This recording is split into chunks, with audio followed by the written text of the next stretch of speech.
Bueno, no puedo evitar disfrutar, ponerme delante de un fascistol, porque siempre he envidiado a los curas cuando se colocan detrás del fascistol y se ponen a hablar, ¿no? Y todo el mundo los tiene que escuchar y nadie les puede replicar. Eso lo he encontrado siempre fascinante. Antes, cuando iba a misa, muchas veces tenía ganas de levantar la mano y preguntar, ¿no? Pero no se puede, es un escenario que no se puede. Bueno, he pensado este encuentro con ustedes como una obra de teatro. Seguramente no les voy a hacer reír tanto como la parodia anterior, la verdad, muy ingeniosa. Y me la he montado como una obra de teatro en el que en los primeros minutos la cortina no se habrá abierto. La cortina está cerrada antes de entrar en el contenido, porque antes de comenzar les quiero hablar desde donde me cuento a mí mismo y las historias que llevo conmigo. Decía la presentadora que realmente para mí el arte, igual que la educación, lo que tiene que provocar son acontecimientos. Y los acontecimientos tienen sentido cuando nos transforman y nos afectan y nos provocan. Por eso me parece interesante comenzar irrompiendo lo que ustedes consideran que es un conferenciante. Dar una conferencia con una nariz de payaso puede ser chocante, pero tiene que ver con mi historia.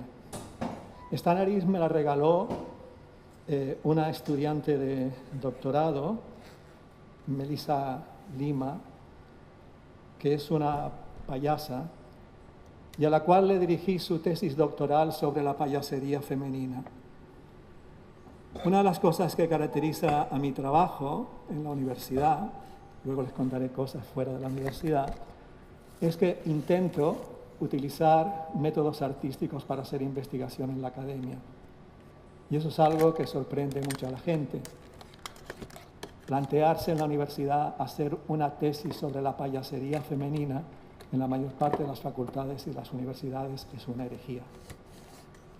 Pero sin embargo nosotros defendimos una tesis sobre mujeres payasas y ella, Melissa, se presentó para defenderla vestida de payasa. Y el escenario para la defensa de la tesis fue un circo. Entonces, yo creo que la función de las artes y de la educación es esa, es perturbar aquello que nosotros damos por establecido. Es producir un choque en la manera de cómo miramos al mundo. Pero mi vida me ha regalado muchísimas cosas. Una de las experiencias hermosas que me regaló fue que un grupo de danza de Portugal me pidió que les acompañase y que escribiese una etnografía sobre el trabajo de danza que hacían. Y esta era una compañía de danza bastante particular porque bailaban juntos bailarines profesionales con jóvenes y construían las coreografías a partir de los gestos que observaban en el patio de las escuelas. Poderles acompañar para escribir qué diferenciaba su proyecto pedagógico sobre los proyectos pedagógicos de las escuelas y sobre todo, qué podía explicar que chicos y chicas que normalmente cuando están en el espacio de clase se sienten alterados, se sienten nerviosos, pudiesen estar 5 horas ensayando en absoluto silencio. Y el secreto era que la danza tenía que ver con ellos y la escuela muchas veces no tiene nada que ver con ellos.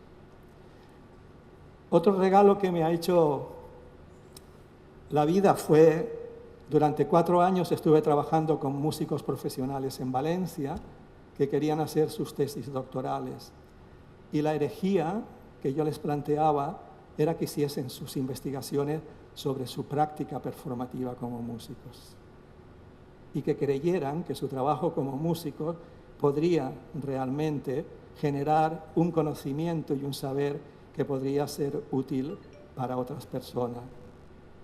Ese señor que está ahí es Carlos Magraner, al cual le acompañé en su tesis, y es el director de la Academia Real de Música de Valencia, un gran especialista en música del Renacimiento.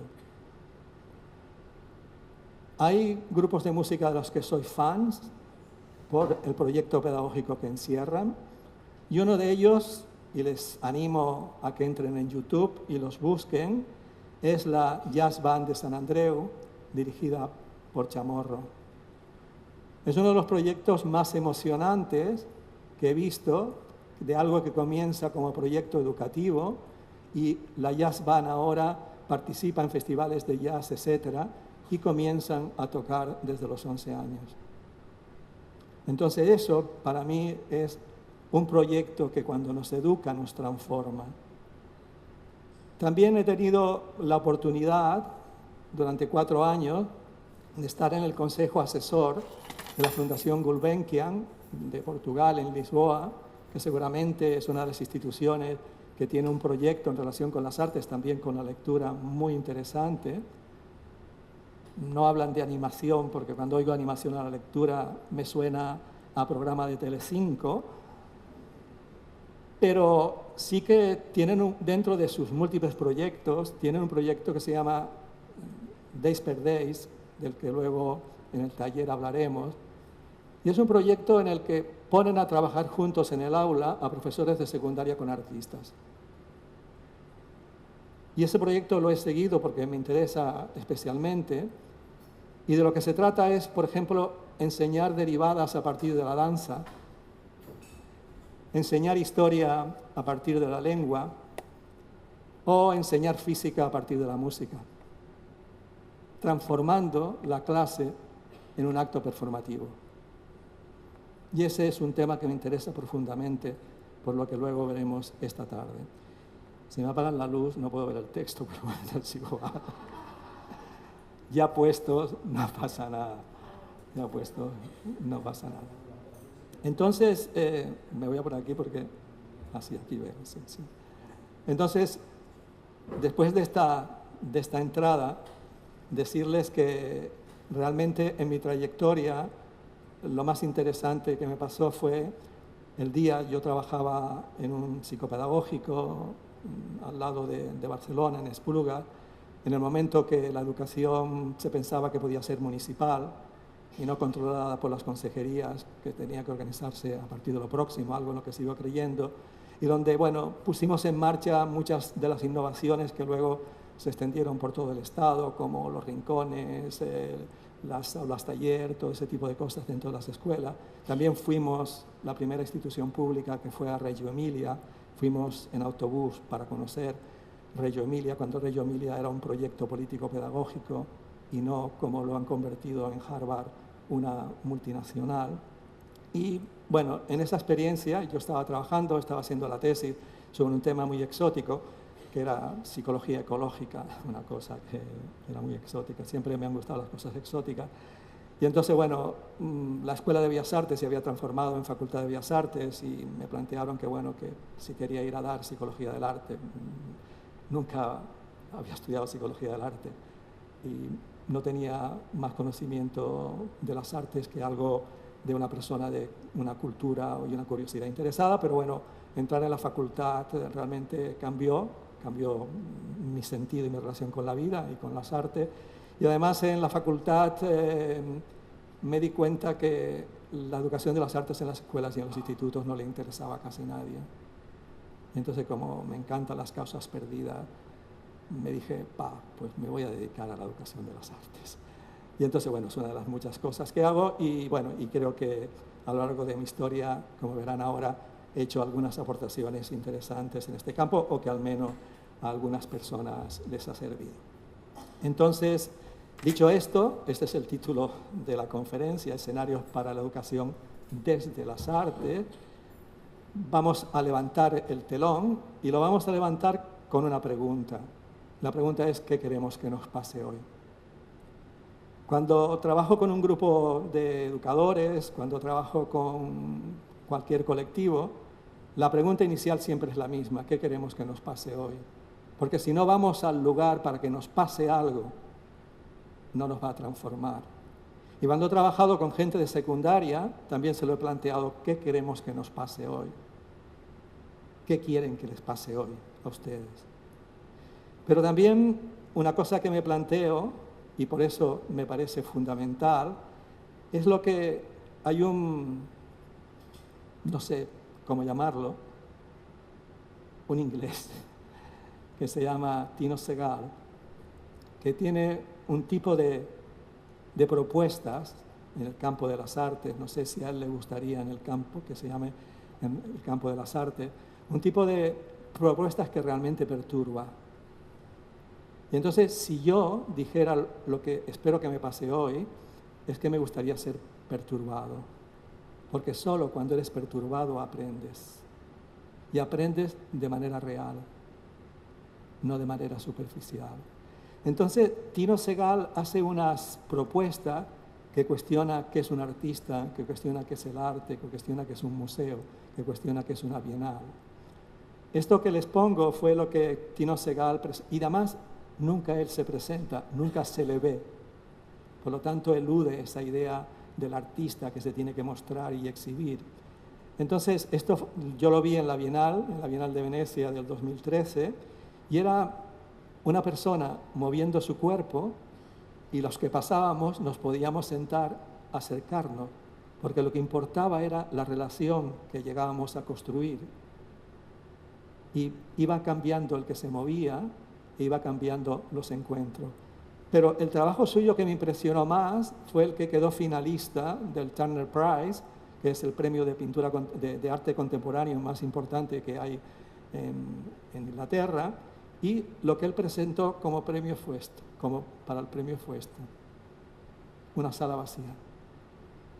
Entonces, claro, la gente, después de ver a los otros finalistas que mostraban escultura, que mostraban pintura, pues pensaban que esto era un lugar de paso para la salida. Y en este lugar de paso aparecían unas personas que te preguntaban, ¿de dónde eres?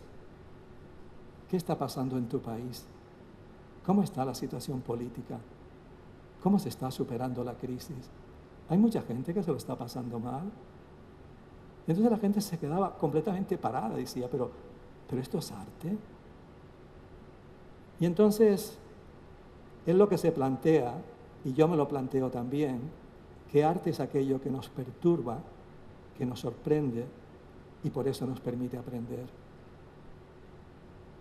Y entonces lo que provoca es que te preguntes, ¿esto es arte?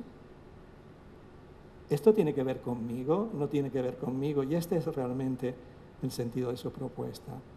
Pero también cuando me encuentro como un grupo como ustedes, me acuerdo de este cartel de Barbara Kruger, que se pregunta, why you are here? ¿Por qué están aquí esta tarde? Claro, yo no he podido hablar con ustedes, pero he pensado en ustedes para disfrutar del festival. Para hacer alguno de los talleres, pues trabajo en las artes, porque quiero formarme, porque quiero ideas para hacer con mis hijos, porque hay también eventos o talleres para los padres, porque quiero aprender de gestión y de edición, que también hay, o porque lo que sea. Pero es muy importante preguntarse por qué estamos aquí, porque eso activa nuestra posición. Entonces, el tema, visto lo que es mi actitud con el trabajo, yo, por ejemplo, hace 3 semanas comencé mis clases en la universidad y las comencé así, las comencé con una conversación con los estudiantes preguntándole, why are you here? ¿Por qué estáis aquí? Y esa fue nuestra primera conversación. Porque a partir de ahí, yo les cuento también por qué yo estoy. Y entonces se sorprende que el profesor también diga cómo se siente, qué es lo que le sucede, qué es lo que le preocupa y qué es lo que le implica. Y entonces, bueno, el tema de hoy es es escenarios para la educación y las artes, pero en una época muy interesante, que es la época del capitalismo artístico. Luego les explicaré lo que entiendo por capitalismo artístico. Y para contárselo, he tomado este hermosísimo cuadro de Paul Gauguin, que se llama ¿De dónde venimos, qué somos y a dónde vamos? Y en el fondo estas son las 3 preguntas de este pensar en voz alta con ustedes. Y voy a comentar las ideas principales que hoy circulan en el campo de las artes y sobre todo en relación con las artes visuales, performativas, también en parte con la música. Cuando yo entré en la Facultad de Bellas Artes, en el campo de las artes, y para explorar sus relaciones con la educación, lo que predominaba esencialmente era la idea de que el niño y la niña son artistas. Esa era la idea principal que predominaba. Y esta idea venía de un señor que se llamaba Francis Zizek. O sea, muchas maestras de infantil lo continúan pensando, que el niño es un artista. ¿Cuántas maestras de infantil hay en la sala? Poquitas, sí.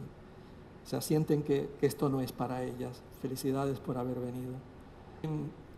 Francis Zizek se montó la idea, que era una idea que se configuraba en su época, que había que volver a la esencia del arte, y la esencia del arte estaba en los locos, en los primitivos y en los niños.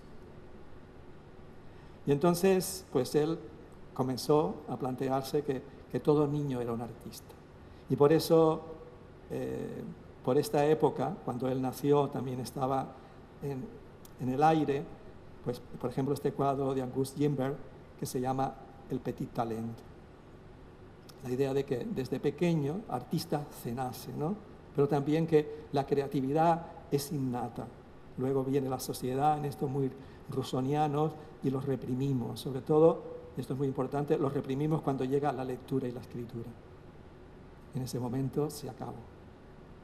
Porque la escritura y la lectura se plantean de forma normativa y no como placer. Estás aprendiendo a leer y a escribir y te dicen, lee el texto y ponen las frases que te pongo a continuación, la palabra que falta. Es extraordinariamente creativo hacer eso. Y además es extraordinariamente creativo cuando se lo plantea a criaturas que en su casa te están escribiendo novelas. Estás poniendo la base para que no lean ni escriban.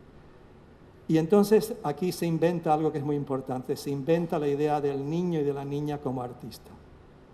Pero eso es una invención. Es el adulto el que dice que el niño y la niña es artista. El niño y la niña están explorando el mundo. Pero nosotros nos quedamos fascinados con lo que hacen y los pegamos en las neveras de nuestras casas. O sea, esto es lo que hace mi hijo.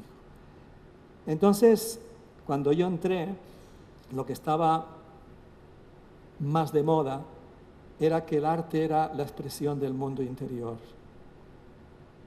y que el arte servía para uno expresarse a sí mismo. E individuos como Victor Lowenfield, que seguramente lo estudiaron en magisterio por el tema de las etapas del dibujo infantil, o de Herbert Reed, que venía de la Segunda Guerra Mundial y que creía profundamente que las artes podrían servir para que no hubiesen más gobiernos totalitarios, o Arno Ster, se planteaban que lo importante era lo que salía de dentro, casi era una cuestión terapéutica, lo que sale de dentro, hay que dejar que fluya, ¿no? Y entonces, por un lado decíamos dejar que fluya y por otro organizábamos las producciones infantiles por etapas. Y estas etapas te condicionaban en el momento que estaban. Y estas etapas construían una ficción, que era la ficción del desarrollo. Una cosa que el arte como expresión del mundo nunca nos explicó, que por esa época la CIA financiaba a los artistas expresionistas abstractos, porque ese arte que salía de dentro se oponía frente al arte normativo de la Unión Soviética. Por lo tanto, la expresión, la política se mezclan. Pero la expresión está muy bien, pero en un momento dado, hacia los años 60, finales de los 60, una serie de psicólogos en Estados Unidos se comenzaron a plantear, expresarse está muy bien, pero ¿y qué se aprende? ¿Qué se aprende cuando te expresas? Y ahí hubo un ataque de pánico, porque no se les sabía dar respuesta a esa pregunta. Y entonces, gente como Elliot Eisner y otros plantearon que lo que había que enseñar no eran las disciplinas, no era a expresarse, que eso estaba muy bien, pero era muy importante aprender las disciplinas artísticas. Las disciplinas artísticas tenían que ver con el taller, con la crítica, con la estética y con la historia. Por lo tanto, el arte y las artes tenían contenido, tenían conocimiento organizado, tenían saber. Y aquí otra vez se mezclan las cosas. La Fundación Getty dijo, vamos a poner dinero en esto. Y entonces financió que se extendiera por todos lados esta perspectiva. Cuando yo comienzo a actuar en el campo de las artes, llegó lo que ustedes sufrieron o gozaron con la LOCSE, que es que el arte sobre todo es un lenguaje y que hay que aprender a ver. Igual que para aprender a leer, supuestamente tenemos que conocer las letras, el sentido de la frase, para ver tendríamos que aprender que hay puntos, hay líneas, hay formas, hay textura, y ahí están ustedes llenando libros con la gama de grises, haciendo ejercicios de puntos, haciendo ejercicios de línea. Pero eso que tienen que ver con lo que ven. Pero esto tuvo mucho éxito, se hicieron muchos libros y aún continúa dentro de los institutos especialmente. En medio de esto también hay una perspectiva que es el arte como experiencia estética y que sostienen colegas como Imanol Aguirre o Luis Errázuriz en Chile, pero sobre todo se basa en el pensamiento de Dewey, y es la idea de que lo importante del arte es la experiencia estética que nos posibilita, la materialización de una transformación que nos posibilita. Y donde yo comencé a tener un papel fue cuando dije, bueno, pues todo esto está muy bien, pero las cosas están cambiando con la posmodernidad, las cosas están cambiando con la concepción de la infancia, las cosas están cambiando con el sentido de cómo se aprende, las cosas están cambiando y esto tiene que afectar a la educación de las artes. Entonces, en mi caso, con otros colegas, sobre todo de Estados Unidos, nos comenzamos a plantear el aprender para la cultura visual. Y escribí un libro en el 93 que se llama Educación y Cultura Visual para comentar y compartir lo que yo en ese momento pensaba y estaba trabajando, y se convirtió en un bestseller. Se ha traducido al portugués, bueno, va por no sé cuántas ediciones, y entonces luego saqué otro libro que se llamaba Espigadores de la Cultura Visual. Y entonces la idea aquí ya no era ni alfabetizarse, ni expresarse, etcétera, sino aprender a mirarse cuando miras. Y la idea y la pregunta no es ¿qué ves?, sino ¿qué ves de ti? Y cómo lo que ves te afecta. Y cómo lo que ves hace que tú te veas y veas el mundo de determinadas maneras. Esta es un poco la trayectoria. Ahora la educación artística o la educación de las artes, todo esto convive. Hay otros planteamientos y hay otros debates de los que les hablaré ahora, pero esto era para señalar el camino y para señalar de dónde veníamos. Pero lo que me interesa ahora es hacer una puntualización que a lo mejor a ustedes les puede aburrir y encontrarla un poco, bueno, fuera de su cotidianidad, pero creo que es muy importante tenerla presente porque afecta profundamente a nuestras vidas y afecta profundamente a la vida de los jóvenes y de los niños y las niñas.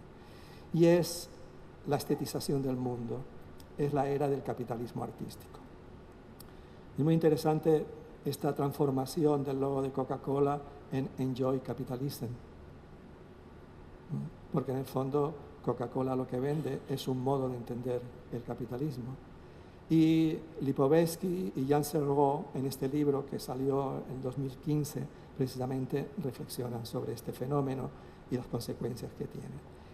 El capitalismo artístico, que es la época que estamos viviendo, sobre todo en las sociedades opulentas, en las sociedades occidentales, es una nueva deriva del capitalismo donde la producción cultural y la producción industrial se funden. Por ejemplo, se habla de industria cultural.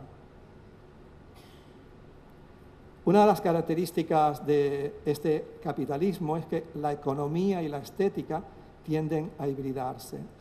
No sé cómo es en Santa Cruz o La Laguna, la tienda de una conocida marca de envases de café de la cual me niego a decir su nombre, pero en Barcelona es así.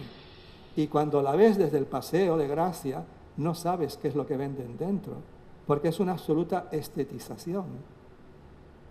Por lo tanto, tú no solo vas a comprar un recargo para tu café, vas a vivir una experiencia estética.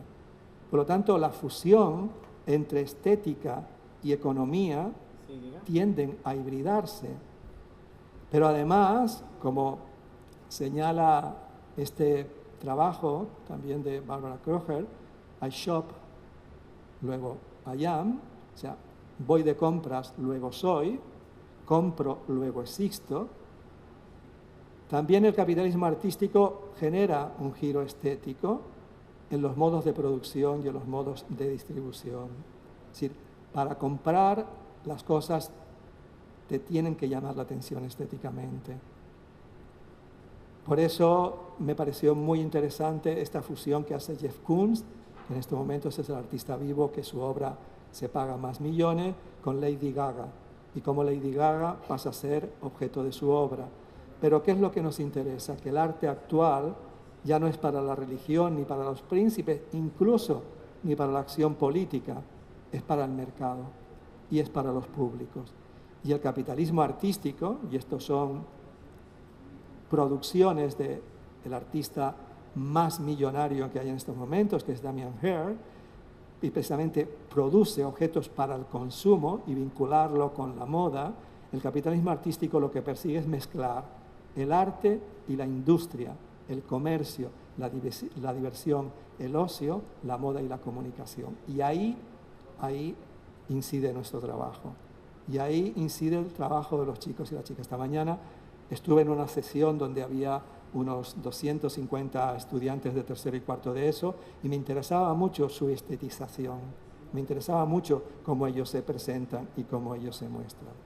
Entonces, la pregunta que viene ahora, bueno, esto produce tensiones y la primera tensión que produce es yo qué tengo que hacer en mi trabajo, yo qué tengo que hacer en la escuela, qué tengo que hacer en el instituto, qué tengo que hacer en la escuela infantil o qué tengo que hacer en mi trabajo como mediador cultural o como promotor de la lectura o ¿cómo afronto estas tensiones? Porque por un lado yo quiero promover la lectura, pero por otro lado el capitalismo estético te dice si no la promueves envuelta de una capa que sea atractiva, no va a ser consumida, porque lo que se trata es de consumir.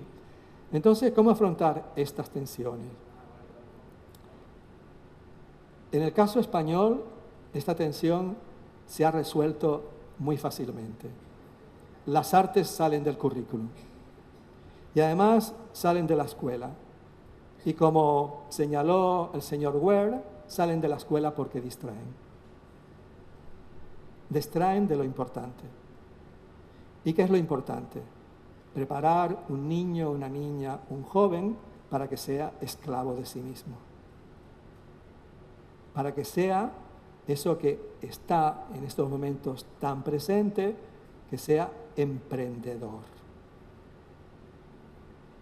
Con lo cual nos cargamos todo el tejido social y por eso sacamos las humanidades, sacamos la filosofía y sacamos las artes, porque esto distrae de lo importante.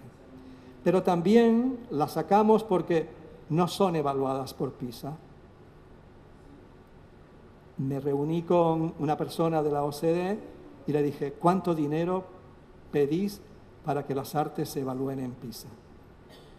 Se me quedó mirando diciendo, pero ¿qué estás diciendo? Y dice, sí, ¿cuánto necesitáis? ¿250.000 euros? ¿300.000? Porque si las evaluáis, son importantes. Si no las evaluáis, desaparecen. También PISA está favoreciendo la construcción de un tipo de individuo. Pero este no es el tema de la conversación. O la idea de que lo que importante son los resultados de la educación, algo que se puso en marcha a partir de la reforma que aprobó el presidente Bush, con la reforma se llamaba No Child Left Behind. Esto ha sido una de las respuestas, es saquemos las artes. Pero también hay otras, seguir nuestro camino y mirar para otro lado. Por ejemplo, hay muchos centros de secundaria que precisamente en Cataluña, que aplicando la LOMS, pues lo que han hecho es sacar las artes de los institutos y poner más horas de matemáticas, porque eso es lo importante. O mostrar nuestro desacuerdo y no hacer nada, eso está muy mal. ¿Pero estás haciendo algo para que sea diferente? No, pero está muy mal. O también minimizar su importancia. Bueno, pero en realidad no es para tanto.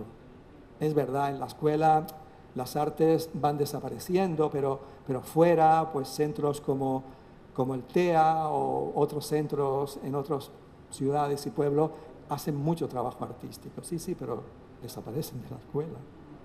O tomarlo como un punto de partida para hacer nuestras propuestas. Por ejemplo, en el caso de Barcelona es muy interesante porque hoy hay más propuestas de educación de las artes fuera de las escuelas que dentro de las escuelas. Pero ¿quién puede ir a estas propuestas? La gente que tiene poder adquisitivo para acceder a ellas.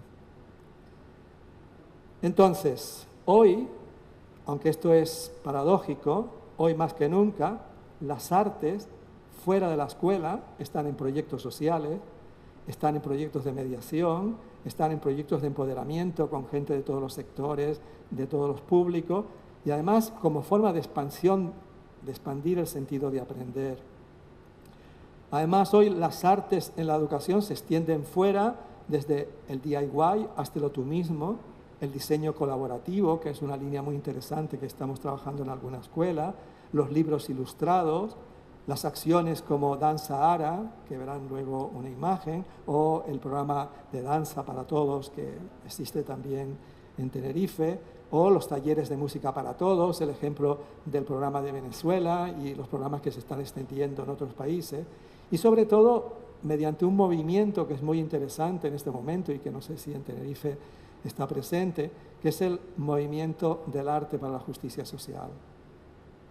Por lo tanto, por un lado desaparece de la escuela, pero por otro lado, fuera de la escuela, se están abriendo cada vez más escenarios para las artes. Y cada vez más niños, jóvenes, adultos, tienen más interés por las artes. Por ejemplo, hay muchos colectivos que están trabajando desde las artes, comparados con mujeres violentadas, con cuestiones de bullying, etc. Y no estoy hablando del sentido terapéutico. Pero también en este tiempo ha sucedido algo muy importante.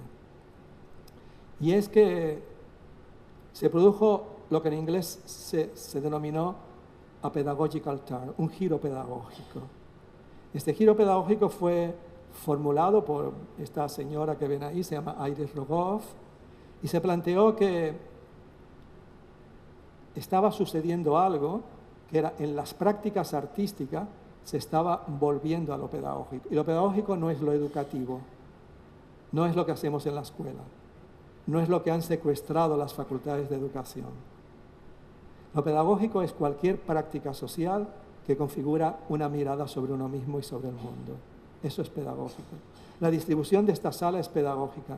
La que, hasta que llegaron ustedes, que la segunda fila estuviese vacía es pedagógico. O sea, todo lo que nos envuelve es pedagógico. El diseño de este edificio es pedagógico.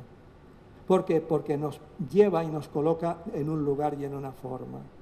Entonces, lo que se planteó Iris Rogoff, que precisamente por la presión que tenían sobre todo los museos y centros de arte, de atraer a los públicos, las exposiciones se hacían con criterios pedagógicos. Es decir, con criterios que la gente tuviese necesidad de irlos a ver. Y los centros como este se transforman en una feria. No estoy diciendo si eso es bueno o malo, estoy diciendo cómo se genera este giro pedagógico.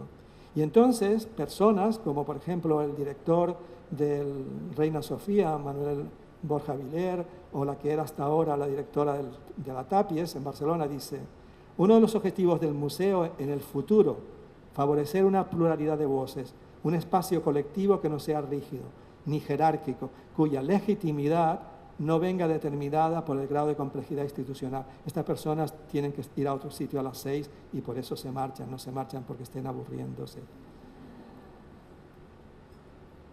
Este es el sentido de lo pedagógico que entiende el director del Reina Sofía. Y esto fue en el Cultural en el 2012. Y la que era hasta ahora la directora de la Fundación Tapies dice: queremos hacer pedagogía artística, lo que no significa solo poner en marcha talleres y actividades para niños, adolescentes y adultos, sino sobre todo enfrentarse a la cultura contemporánea desde un enfoque artístico, teórico y político. Y este es el giro. O sea, no es hacer arte político, sino poner las artes a moverse para comprender dónde estamos viviendo.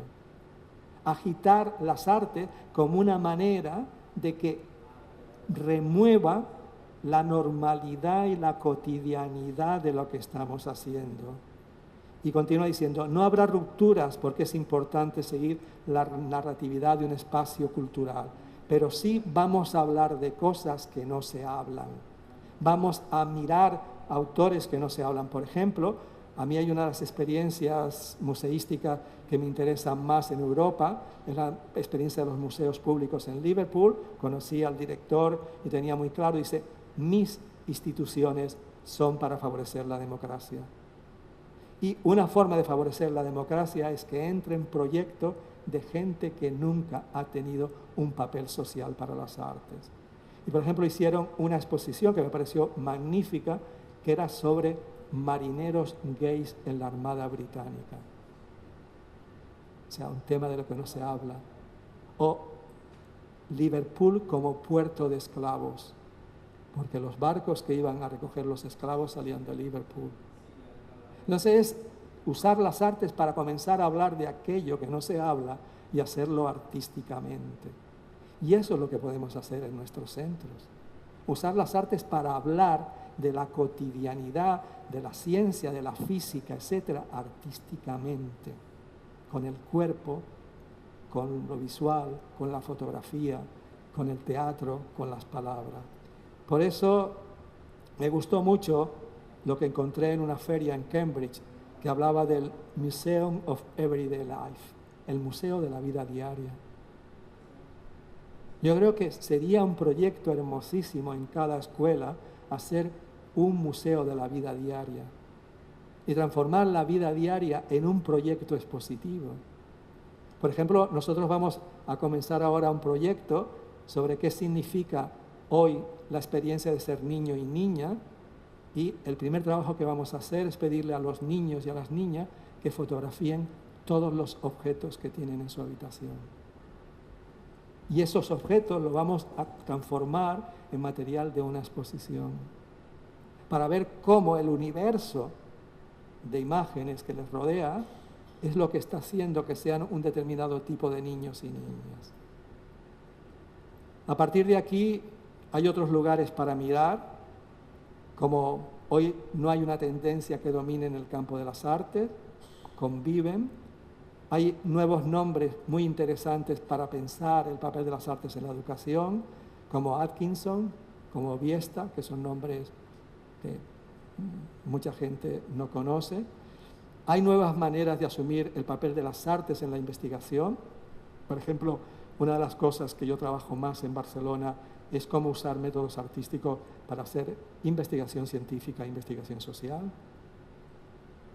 Y por ejemplo, hay un grupo muy interesante en una de las instituciones más prestigiosas de Europa, que es el London School of Economics, que utilizan métodos artísticos para hacer investigación en medicina y la hacen sobre la experiencia del dolor. En lugar de ponerles electrodos o decirles a la gente que tiene dolor agudo que marque una escala de 0 a 10, lo que hacen es proponerle hacer talleres de arte, y en esos talleres de arte que le den forma visual, que le den forma musical, que le den forma performativa a su experiencia del dolor. Hoy también hay una tendencia que a mí me apasiona y que es lo que me gustaría pensar después en el taller, que es la de enseñar todas las materias a través de las artes. Enseñar todas las materias artísticamente. Yo sé que esto, dicho así, es como si les hablase en suajili, pero piensen lo que esto significaría. Y significaría además con una fundamentación científica, que es la teoría de las múltiples modalidades. Y sobre todo sigue el debate, ¿qué es lo prioritario enseñar? ¿Qué es lo prioritario enseñar en relación con las artes? Y por eso lo de proyectos como el Days per Days del que les hablaba, que lo que se proponen es volver a colocar las artes en la educación y volver a colocar la educación en las artes. Y si tuviesen que decirle cuál es el foco principal de esta conversación con ustedes o de este monólogo, es pensar cómo podemos colocar las artes en la educación y cómo podemos colocar la educación en las artes. Bueno, esta foto representa el momento que van las familias, los públicos, los amigos, etcétera, a ver cómo los jóvenes que han aprendido en secundaria a través de las artes, física, matemáticas, biología, etcétera, se lo representan para compartirlo con la comunidad.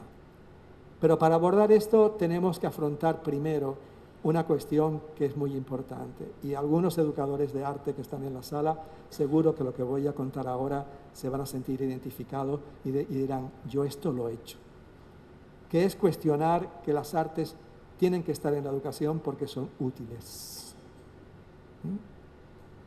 Como las han sacado, tenemos que decir que son útiles. ¿Y por qué son útiles? Son útiles porque incrementan los resultados en matemáticas, en lengua y en ciencia, además del desarrollo del cerebro. Por lo tanto, por eso tienen que estar en la escuela. Porque promueven el desarrollo de la creatividad, los valores éticos, la empatía, las actitudes sociales positivas y, en general, las habilidades para el siglo XXI. Porque tiene relación con la industria cultural y esta promueve la economía y los lugares de trabajo. Estos son argumentos que utilizan los políticos, los programadores culturales, los educadores de secundaria cuando les sacan su asignatura, son los argumentos que utilizan. Pero, ¿qué es lo que es interesante? Que con estos argumentos no se habla del arte, sino se habla de su interés. Con estos argumentos se establece una jerarquía. Lo importante es la economía y el trabajo y no las artes. Con estos argumentos nos lo creemos todo. ¿Dónde está la investigación que nos dice que los estudiantes de matemáticas salen mejores músicos? Nos lo hemos creído, pero no hay evidencias. Entonces, ¿cuál es la alternativa? ¿El arte por el arte? Hay que enseñar arte porque sí. ¿No justificación instrumental? ¿O es un error de categoría en el sentido de colocar las artes en esta posición? Y entonces, mi camino, y esto les sirve en general para ustedes como educadores, es que en lugar de considerar la educación como productora de cosas, puntuaciones en pruebas estandarizadas, rankings, pruebas de rendimiento, resultados de aprendizaje, que es la gran moda en aquel momento, es decir, como productora de cosas y de jóvenes y niños como cosas, en lugar de pensar esto, ¿por qué no pensar que la educación de una persona no es una cosa? La educación de la persona no es una cosa. Y PISA considera que la educación de una persona es una cosa. Son los resultados que se obtienen de las pruebas. Y las pruebas estandarizadas que se hacen en las comunidades autónomas piensan que es una cosa. Y se hacen además para competir. O también, sino que es un ser humano que puede cambiar de punto de vista. Y el objetivo de la educación es ayudar a los seres humanos a cambiar de punto de vista. Y el objetivo de la evaluación no es que se repita lo que se ha estudiado. Con mis colegas tenemos una frase: si una prueba de evaluación puede ser copiada, merece ser copiada. Si lo que preguntas puede ser copiado, merece ser copiado. Entonces, lo que nosotros nos planteamos con la evaluación es indagar en qué ha cambiado el punto de vista del aprendiz. ¿Ha habido un cambio o no ha habido un cambio? Si no ha habido un cambio, tenemos que pensar hacia dónde llevar el cambio. Entonces, por eso, no hay que preguntarse lo que la educación produce, sino lo que la educación significa. No preguntarse lo que la educación hace, sino lo que la educación hace posible. Y esto es hacer política educativa. Y esto, hay países en este momento que, a diferencia de lo que está haciendo o ha hecho hasta ahora el gobierno central y están haciendo la mayoría de las comunidades autónomas, se están haciendo estas preguntas. Y dos países muy interesantes a seguir son Escocia y Ontario en Canadá, que se están haciendo estas preguntas. y están dejando de lado los resultados. Y lo que están comenzando a plantearse es que el objetivo de la educación es producir el bienestar de los ciudadanos. El objetivo de la educación es hacer individuos responsables, es hacer individuos comprometidos con lo social.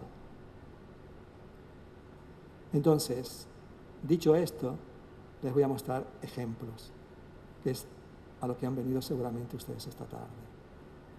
Y entonces, los ejemplos tienen que ver con una concepción de para qué, cuál es el sentido de las artes. El primer sentido de las artes es para relacionarnos y para autorizarnos, para sentirnos que nosotros tenemos voz.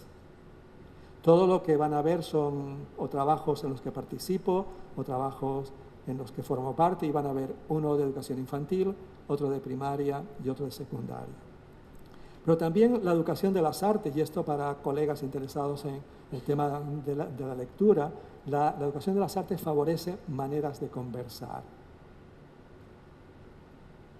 Nos provoca pensar y conversar de otra manera. Pero también la educación de las artes nos genera maneras de mirar y de reflexionar.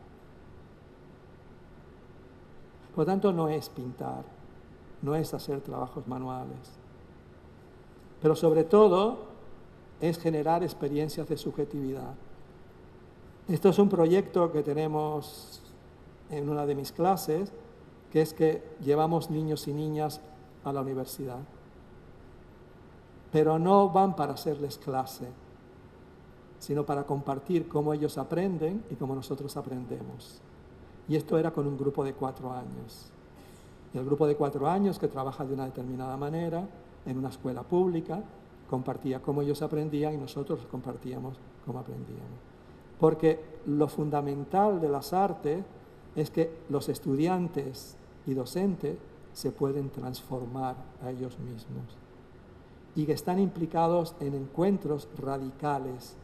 Y eso, por eso hay una noción en estos momentos vinculada a la pedagogía, no a las ciencias de la educación, que son pedagogías disruptivas, la que rompen lo establecido.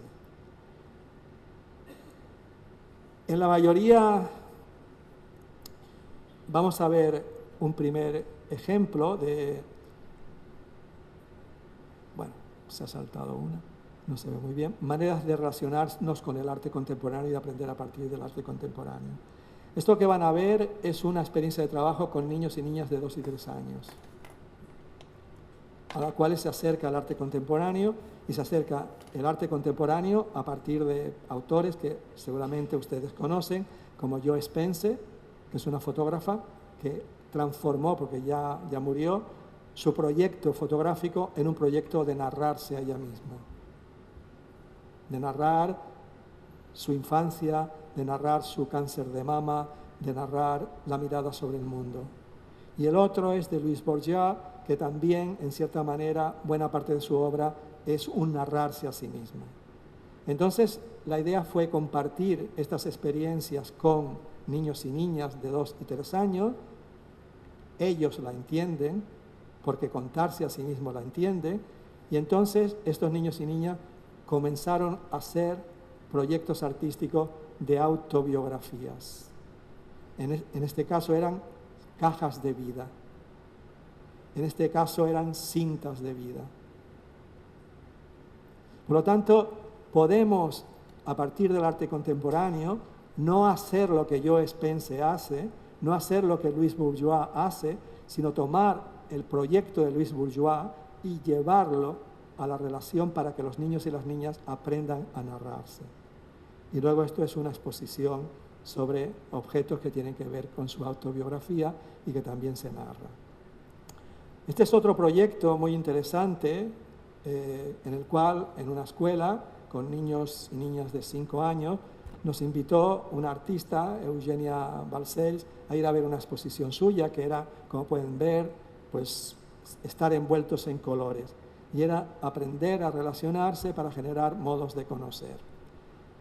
Esto es los niños dentro de la exposición y esto es los niños cuando llegan a la escuela. No hay ninguna pauta, no hay ningún modo de relación, Pero como en esta escuela aprendemos a partir de proyectos de indagación, la exploración continúa en el patio. Y la exploración continúa en nuestra relación con las transparencias que se generan en relación con el sol. Por lo tanto, el color no es algo que está fuera de nosotros, sino que está dentro. Y a partir de lo que vimos, a partir de lo que hemos experimentado, nosotros construimos nuestra propia exposición. Y esa exposición invitamos a las familias, a los padres, a las madres.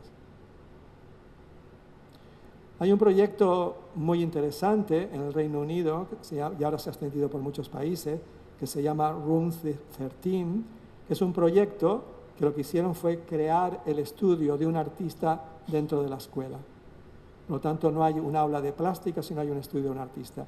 Y los niños y las niñas van al estudio del artista a generar prácticas artísticas. Y esto se hace sobre todo en primaria.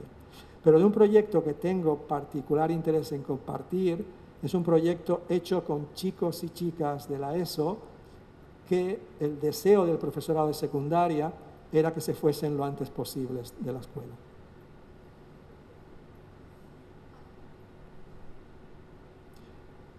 Además eran emigrantes en el 80%, fue un proyecto europeo, se llamaba Creative Connections, y entonces la idea era generar maneras críticas a partir de la relación con el arte contemporáneo. Les voy a poner un ejemplo. Nosotros hicimos un gran archivo de arte contemporáneo de 6 países europeos, le pedimos permiso a los artistas para usar sus obras en el proyecto, y este fue una de las obras que usamos de un artista que se llama una artista checa, Lucia Tatarova, que era inscripciones sobre el cuerpo. Entonces, en estos chicos y chicas, que eran casi 40, que los llevaban al aula de visual y plástica porque allí estaban tranquilos y no molestaban, les planteamos hacer proyectos a partir de estas obras. Entonces hubo un grupo de chicos y de 2 chicas que escogieron una obra para provocarnos, que era sobre los sicarios. Porque ellos querían ser sicarios. Porque querían ser sicarios para tener identidad, para ser alguien, para sentirse protegidos, porque sentían que no se les recibía bien. Y entonces comenzaron a jugar, a ser también como los sicarios, a hacerse tatuajes, ellos se los dibujaban, a investigar sobre los sicarios, y como las chicas no se pueden tatuar, lo que hicieron fue rescatar el vocabulario de los sicarios, proyectárselos encima y fotografiarse. Con lo cual, una cosa que aconteció a partir de este proyecto es que el resto del profesorado decía: ¿qué está pasando? ¿Qué les estáis haciendo?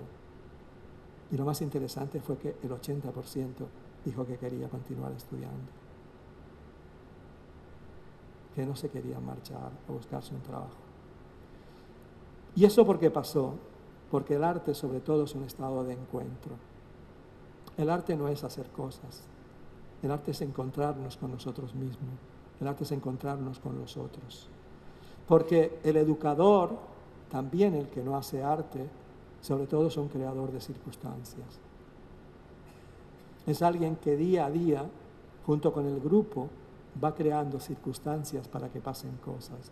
Va creando circunstancias que avivan el deseo de aprender.